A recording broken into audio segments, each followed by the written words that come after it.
तीनों अपनी खटिया पर लेट गए। गांव में सन्नाटा पसर चुका था। रात के करीब 12 बज रहे थे। तभी राघव की नींद खुली। उसे जोर से पेशाब महसूस हुई। वह उठकर थोड़ा दूर अंधेरे की तरफ गया।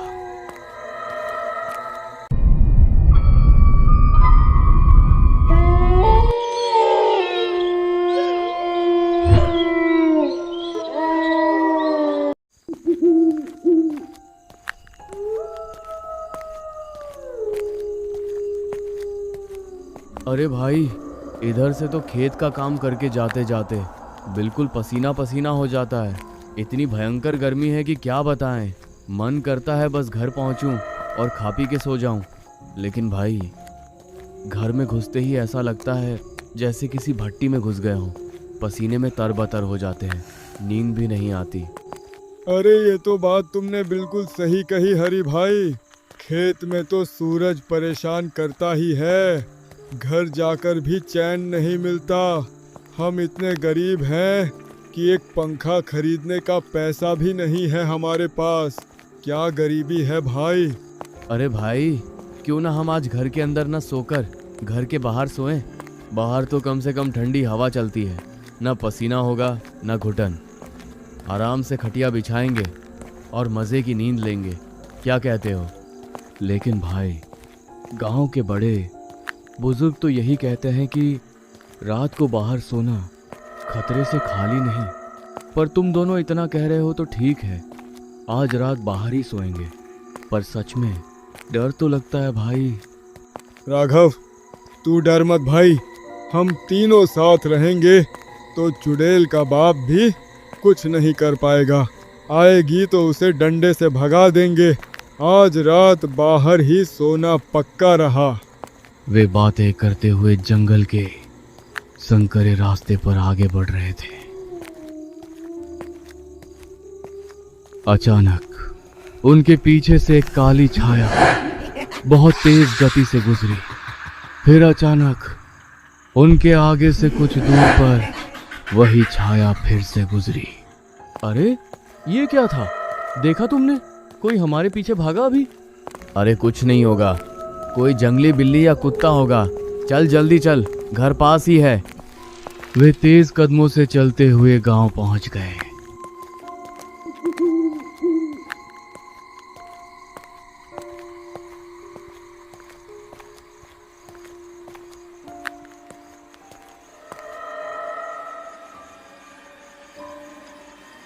राघव और गोपाल अपनी अपनी खटिया लेकर पहुंच गए और हरी की खटिया के पास ही बिछा दी। अरे भाई, इस समय तो बाहर भी हवा कम ही है, लेकिन घर से तो अच्छा ही है। घर में तो सांस लेना मुश्किल था। हाँ भाई, बाहर कम से कम आसमान तो दिख रहा है। ठंडी हवा चलेगी तो सुकून से सोएंगे। पर भाई, अगर सच में कोई जानवर आ गया तो? अरे भाई, ये गांव है, कोई गहरा जंगल नहीं कि शेर आ जाएगा। तुम लोग बस डरावनी बातें सोचते हो। आराम से सो जाओ। सुकून तो है हरी भाई, पर गांव वाले जो कहते हैं कि कोई चुड़ैल भटकती है, कहीं वो हमारी चारपाई के नीचे आकर न लेट जाए, मुझे तो सोचकर ही डर लग रहा है। अरे भाई राघव, चुड़ैल सब अफवाह है। चुपचाप सो जाओ, कुछ नहीं होगा। तीनों अपनी खटिया पर लेट गए। गांव में सन्नाटा पसर चुका था। रात के करीब 12 बज रहे थे। तभी राघव की नींद खुली। उसे जोर से पेशाब महसूस हुई। वह उठकर थोड़ा दूर अंधेरे की तरफ गया। जब वो पेशाब कर ही रहा था, तभी उसके पीछे से कोई साया बिजली की तेजी से भागा। कौन है मेरे पीछे? हरी भाई, तुम हो क्या? उसने पीछे मुड़कर देखा। उसके सामने एक भयानक डरावनी चुड़ैल खड़ी थी। तू कौन है? यहाँ क्या कर रही है? भाग जा यहाँ से। राघव, तुझे बाहर सोने का बहुत शौक है ना? घर में गर्मी लगती है तो सो जा। कल भी बाहर ही सोना। बाहर सोने में तुम्हें बहुत मजा आएगा। वो वहां से अपनी जान बचाकर बेतहाशा भागा। वो इतना डर गया था कि उसने गोपाल और हरी को जगाया भी नहीं। हरी के घर के अंदर घुस गया वह खिड़की से बाहर झांकने लगा। तभी उसने देखा कि वह चुड़ैल राघव की खाली खटिया पर, जो कि बीच में थी, आराम से लेट गई। अरे, मैं तो भाग आया, लेकिन ये चुड़ैल तो मेरी खटिया पर ही लेट गई। हरि और गोपाल, जो अगल बगल की खटिया पर सो रहे थे, उन्हें जरा भी इल्म नहीं था कि मौत उनके ठीक बीच में आकर लेट गई है अचानक, और राघव की ही आवाज में बोलने लगी। अरे हरि, ओ हरि भाई, गोपाल, जल्दी उठो यार, देखो इधर कोई आया है, उठो जल्दी। अरे यार राघव, सोने देना भाई, अभी तो आंख लगी थी, तू रात भर सोने नहीं देगा क्या? तुझे बोला था ना कि ये सब वहम है, चुपचाप सो जा भाई। अरे भाई, मैं सच बोल रहा हूँ, एक बार आंख खोलकर तो देखो, मैं कहाँ हूँ और मेरे साथ कौन है, उठो जल्दी। गोपाल ने झल्लाकर अपनी आंखें खोली। उसने सोचा कि वह राघव को डांटेगा, लेकिन जैसे ही उसकी नजर बीच वाली खटिया पर पड़ी, उसकी चीख गले में ही फंस गई। हाँ, हरी भाई, उठो, जल्दी देखो, बीच में कौन है? हरि की नजर जैसे ही उस डरावनी आकृति पर पड़ी, उसके रोंगटे खड़े हो गए। हरि और गोपाल ने एक दूसरे की तरफ देखा और बिना एक पल गंवाए खटिया से कूदे और सीधे हरि के घर के दरवाजे की तरफ भागे। राघव, तू अंदर कब आया और हमें बताया क्यों नहीं? हम तो मर जाते बाहर। भाई, मैं क्या बताऊं, मैं जब पेशाब करने गया तो उसने मुझे पकड़ लिया था। मैं इतना डर गया था कि मेरी सिट्टी पिट्टी गुम हो गई। मैं जान बचाकर भागा और तुम दोनों को आवाज देने की हिम्मत ही नहीं हुई। मुझे माफ कर दो भाइयों, पर मैं सच में बहुत डर गया था। अरे भाई, तू तो भाग आया, पर हम दोनों तो मौत के बगल में सो रहे थे। अगर मेरी आंख नहीं खुलती तो आज हमारी लाशें मिलती। अब जो हुआ सो हुआ, कम से कम हम तीनों सलामत तो हैं। लेकिन अब क्या करेंगे, ये रात कैसे कटेगी? और सबसे बड़ी बात, अब हम कभी बाहर नहीं सो पाएंगे। बाहर कभी पायल की आवाज आती तो कभी किसी के रोने की।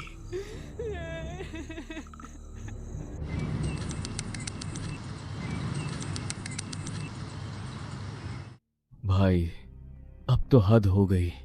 मैं तो अब एक पल भी बाहर नहीं सोऊंगा। लेकिन भाई, रात भर इस कमरे में बिना पंखे के बैठना मुमकिन नहीं है। गर्मी के मारे जान निकल जाएगी। सही कह रहे हो राघव, कल रात जो हुआ उसके बाद बाहर जाने की हिम्मत तो किसी की नहीं होगी। लेकिन अंदर सोएंगे कैसे? पसीने से पूरा बिस्तर गीला हो जाएगा और बीमारी पकड़ लेगी। मुझे एक रास्ता सूझ रहा है। देखो, हम तीनों गरीब हैं, अकेले कोई पंखा नहीं खरीद सकता। लेकिन अगर हम तीनों अपने बचे कुचे पैसे मिला दें तो एक सस्ता सा फर्राटा टेबल फैन आ सकता है। हम तीनों मेरे इसी कमरे में वो पंखा लगाकर सोएंगे, गर्मी भी नहीं लगेगी और हम सुरक्षित भी रहेंगे। वे तीनों तुरंत घर से निकले और दूसरे गांव की ओर पैदल ही चल पड़े। सूरज सिर पर चढ़ाया था और गर्मी का कहर फिर से शुरू हो गया था। वे लंबे रास्ते पर चलते चलते बातें कर रहे थे। भाई, धूप तो देखो, ऐसा लग रहा है जैसे सिर पर किसी ने अंगारे रख दिए हों। चलते चलते पैर जल रहे हैं। बस थोड़ा और भाई, एक बार पंखा आ गया ना तो रात की नींद सुकून की होगी। सोचो, ठंडी हवा आएगी और हम मजे से सोएंगे, न चुड़ैल का डर, न गर्मी की चिंता। वे तीनों तपती सड़क पर चलते रहे। काफी घंटों की मशक्कत के बाद शाम के करीब 4:30 बज गए जब वे दूसरे गांव की बिजली की दुकान पर पहुंचे। अरे भाई साहब, कोई सस्ता सा फर्राटा पंखा दिखाओ। हम गरीब लोग हैं, बस काम चल जाए और हवा अच्छी दे। ये लो भाई, ये वाला नया मॉडल है, 600 में दे दूंगा। बहुत मजबूत है और हवा भी तेज देता है। अरे भाई साहब, 550 ले लो। हम बहुत दूर से पैदल चलकर आए हैं, बड़ी मुश्किल से पैसे जोड़े हैं। चलो ठीक है, तुम लोग गरीब दिखते हो, ले जाओ 550 में। ये लो पंखा। हरि ने पैसे दिए गोपाल ने खुश होकर वह पंखा अपने सिर पर रख लिया। पंखा काफी भारी था।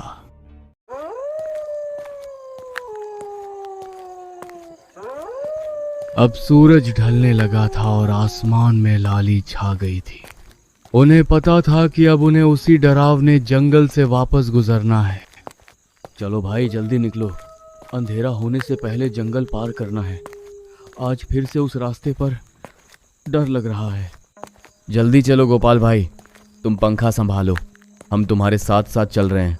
बस 1 घंटा और, फिर हम अपने गांव में होंगे। वे तीनों फिर से उसी जंगल के रास्ते में दाखिल हुए। इस बार सन्नाटा कल से भी ज्यादा गहरा महसूस हो रहा था। गोपाल पंखा सिर पर रखे सबसे पीछे चल रहा था। अचानक उसे महसूस हुआ कि पंखे का वजन धीरे धीरे बढ़ रहा है। अरे भाई, ये पंखा अचानक भारी क्यों होने लगा? ऐसा लग रहा है जैसे कोई ऊपर से इसे दबा रहा हो। अरे भाई थक गए होगे तुम, इसलिए वजन ज्यादा लग रहा है। लाओ मुझे दे दो थोड़ी देर। नहीं भाई, मैं ले चलूंगा, पर सच में अभी तो हल्का था। गोपाल को पता नहीं था कि उसके सिर पर रखे पंखे के ऊपर एक काला धुंधला साया आकर बैठ गया है। अरे भाई रुको, 1 मिनट रुक जाओ, मेरा दम निकला जा रहा है। ये पंखा अचानक इतना भारी कैसे हो गया? अरे गोपाल भाई, तुम थक गए होगे, सुबह से पैदल चल रहे हैं। भूख और प्यास से शरीर टूट गया है, इसलिए वजन ज्यादा लग रहा है। लेकिन भाई, भारी तो ऐसे लग रहा है कि जैसे कोई मेरे ऊपर और आकर बैठ गया हो। गर्दन अकड़ गई है मेरी। जैसे ही पीछे मुड़कर गोपाल की तरफ देखा, उसकी रूह कांप गई। गोपाल सबसे पीछे चल रहा था और उसके सिर पर रखे पंखे के ठीक ऊपर एक काला, धुंधला और डरावना साया बैठा हुआ था। गोपाल को इसका जरा भी अंदाजा नहीं था कि उसके ऊपर मौत सवार है। अरे भाई, गोपाल भाई, ये तुम पंखे के ऊपर किसको बैठा कर ला रहे हो भाई? भागो, उसे नीचे फेंको। क्या? किसको बैठा कर ला रहा हूँ? राघव भाई, तुम क्या बोल रहे हो? मैं तो बस पंखा लेकर आ रहा हूँ। क्या तुम्हें कोई दिख रहा है? हाँ भाई, ऊपर एक काला साया बैठा है तुम्हारे। तुम जो पंखा पकड़े हो, उसके ठीक ऊपर एक औरत जैसा साया बैठा हुआ है। वो तुम्हें घूर रही है। क्या? साया बैठा है? ऐसा नहीं हो सकता भाई, कहाँ से साया आ जाएगा? तुम मुझे डराओ मत राघव, पहले ही बहुत डर लग रहा है। गोपाल ने जैसे ही पंखा जोर से हिलाया, वह साया अचानक गायब हो गया। राघव ने अपनी आंखें मली और फिर से देखा तो अब वहां कोई नहीं था। उसे लगा शायद उसकी आंखों का धोखा है, लेकिन जैसे ही वे तीनों फिर से आगे बढ़ने लगे, वही साया अब उनके ठीक सामने रास्ते के बीचों बीच खड़ा था। वह वही चुड़ैल थी जिसकी आंखें अंधेरे में लाल बल्ब की तरह चमक रही थी। तुम तीनों इतनी रात में कहाँ जा रहे हो? अभी गर्मी का मौसम चल रहा है ना, बहुत पसीना आ रहा है तुम सबको। लो, ये पंखा मुझे दे दो, मुझे भी बहुत गर्मी लगती है। तू फिर आ गई, हमें जाने दे। हमने तेरा क्या बिगाड़ा है? हम बस अपने घर जाना चाहते हैं। घर तो तुम तब जाओगे जब मैं चाहूंगी। मुझे ये पंखा बहुत पसंद आया है, इसे यहाँ जंगल में लगाओ, मैं यहाँ ठंडी हवा खाऊंगी। तुम तीनों यहीं रुक जाओ मेरे साथ। चुड़ैल की हंसी सुनकर तीनों के हाथ पांव फूल गए। वह उन्हें जंगल के अंदर ही गोल गोल घुमाने लगी। वे एक ही रास्ते पर बार बार आ रहे थे। ऐसा लग रहा था जैसे जंगल का रास्ता खत्म ही नहीं हो रहा। भाई, ये क्या हो रहा है? हम भटक गए हैं हरी भाई, ये चुड़ैल हमें कहीं जाने नहीं देगी। भाई, मेरा पैर भारी होता जा रहा है।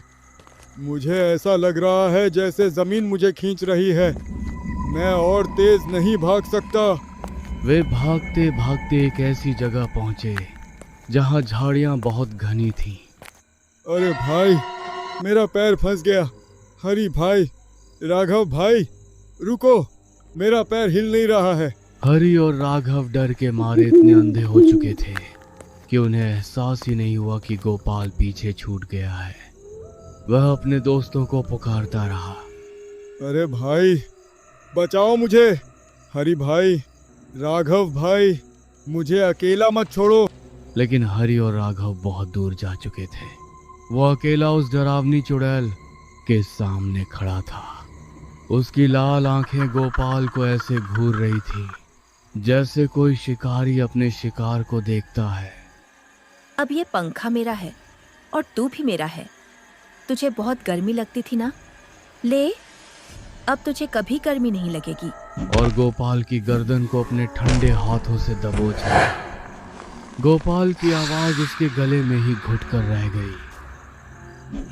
दूसरी तरफ हरि और राघव भागते भागते गांव की सीमा में घुस चुके थे। वे सीधे हरि के घर के अंदर घुसे। राघव, जल्दी दरवाजा ठीक से बंद कर, वो साया पीछे ही होगा। लेकिन हरि भाई, गोपाल कहाँ रह गया? वो तो हमारे पीछे ही था ना। क्या गोपाल पीछे नहीं है? अरे, हम तो तीनों एक साथ दौड़ रहे थे, मुझे लगा वो तुम्हारे पीछे आ रहा है। अरे हरि भाई, गोपाल के पंखे के ऊपर जो साया था, लगता है उसी ने उसे पकड़ लिया। हम तो भाग आए, हमें पता ही नहीं चला कि वो पीछे रह गया। हे भगवान, ये क्या हो गया? हमने पीछे मुड़कर एक बार भी नहीं देखा। राघव, गोपाल की जान खतरे में है, हमें वापस जाना चाहिए। पागल हो गए हो क्या हरि भाई? इस अंधेरी रात में उस जंगल में वापस जाना मतलब मौत के मुंह में कूदना है। तुमने देखा नहीं वो चुड़ैल कितनी भयानक थी। अब हम कुछ नहीं कर सकते, सुबह होने का इंतजार करना ही होगा। हाँ भाई, बात तो सही है, पर मेरा मन कचोट रहा है। बेचारा गोपाल हमारी वजह से पंखा लेने गया था, अब उसकी जान चली गई तो हम खुद को कभी माफ नहीं कर पाएंगे। दोनों दोस्त रात भर जागते रहे।